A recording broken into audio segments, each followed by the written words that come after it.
Land spout tornadoes are pretty common in Colorado this time of year, especially with our dry environment. It's harder to get a much bigger, larger tornado. Not impossible, but harder to get those. We do have mountain valley fire danger today. That's kind of the biggest concern for us going forward. Southwest of the wind's direction here, and they're going to gust anywhere from like 30 to 50 miles per hour. A lot of gusts will be over 40. The Garitas and the San Luis Valley will share our biggest fire threats today through 8 o'clock tonight. Here's a map of where the red flag warnings are much more dominant. It's west of Walsenburg and Aguilar through the Wet Mountains, the Wet Mountain Valley, into the San Luis Valley, and west over the San Juans and the Garitas. So when we take a look at, again, I was just showing this, some of your fire danger today, and I'm actually going to go adjust one or two things. Your burn ban restrictions are still stage 2 in El Paso County, but for areas like Pueblo, for areas like Teller County, Fremont County, lesser burn restrictions. And it's pretty easy going with the temperatures this morning,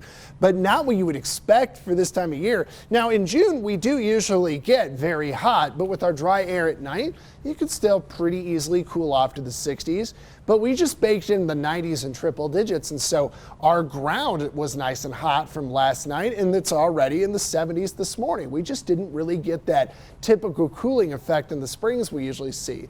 Today, we are going to be hot out there. 96 in Springs, 101 in Pueblo, triple digits happening really everywhere east of Pueblo County. I mean, you may get one or two spots that don't hit 100, but it's going to be in the upper 90s at least. And then tomorrow, a cold front will provide us at least a little bit of relief. So if you're tired of just these endless days of 90s we've had from the weekend to today, you get a little bit of a changeover into the next few afternoons. Now we're going to go back into the 80s through this weekend with a couple storm chances coming our way. Saturday and Sunday, the storm chances are going to be best over the high country. Really, a lot of the mountains to our west will get some good rain and thunderstorms, so maybe kind of keep that in mind if you had some weekend plans coming up. But locally, we're going to try to get a couple storms after another heat up towards Friday. Pueblo today is triple digits. Right now, I don't have Friday getting there, but it does look hotter, at least into the mid-90s, and we'll try to get a couple chances of storms, I would say especially on Sunday. Saturday, maybe just some gusty wind in Virga. That's kind of what I was seeing this far out.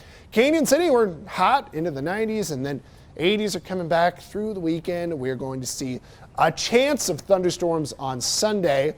And finally, Woodland Park, we're in the 70s out through the weekend. We're in the 80s on Friday, and then out over the weekend, we'll have more 70s around with thunderstorms. And I think that we are going to at least try our best to get some rain those 2 days.